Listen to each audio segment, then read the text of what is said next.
කොහොමද ඉතින් ඔයාලා හැමෝම හොඳින් ඇති කියලා මම හිතනවා.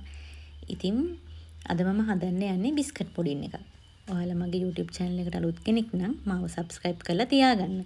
ඉතින් මේකට මම ගත්තේ මාරි බිස්කට් එකකුයි චොකලට් බිස්කට් එකකුයි චොකලට් එකකුයි. මේ පොඩි දේවල් වලින් තමයි මම හැදුවේ. අඩු වියදමකින් අපිට මේ විදිහට බිස්කට් පුඩින් ඉක්මනටම හදා ගන්න පුළුවන්. ඉතින් අද මාත් එක්ක එන්නකො බිස්කට් පුඩින් හදමු. මුලින්ම මම කරේ මේ චොකලට් බිස්කට් එකේ තියෙන ක්‍රීම් වෙනම භාජනයකට අයින් කරගන්නවා.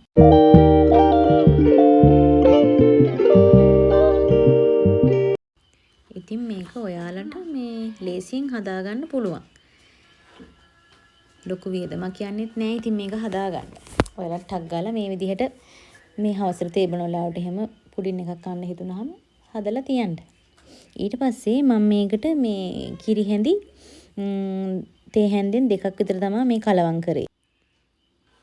ඒකල මේ අපි මේ කලවම් කරගත්ත එක අර කඩාගත්ත චොක්ලට් ක්‍රීමුයි එකට දාලා හොඳට කලවම් කරගන්න ඕන. ගොඩක් උක්කු මේක උක්කු වෙනකම්ම කලවම් කරන්න ඕන. මේ විදිහට උක්කු වෙනකම් කලවම් කරගන්න ඕන. ඊපස්සේ මේ තවත් මේස හැඳි දෙකක් තමයි මම දාගත්තේ කිරිපිටි මේස හැඳි දෙකක් දාගත්තේ අර බිස්කට් වල තවර ගන්න. ඒකල මේ විදිහට බිස්කට් එකින් එක ඒ කිරි එකේ කලවම් කරලා මේ විදිහට තියාගන්න. හැබැයි මම නම් ගත්ත බාස්කට් එක ටිකක් ලොකුයි. මේ ඔයාලා මීට වඩා පොඩි එකක් ගන්න ඉතින්. ඒකල මේ විදිහට අපි හදාගත්ත කුකතියෙන් හදාගත්ත චොකලට් ටික මේ හොඳට මේකේ තවර ගන්න ඕන.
බිස්කට් පුඩින් එක ලස්සන වෙන්න දාගත්තේ ඉතින් මාරි බිස්කට් ටිකක් පොඩ්ඩක් කුඩු කරලා.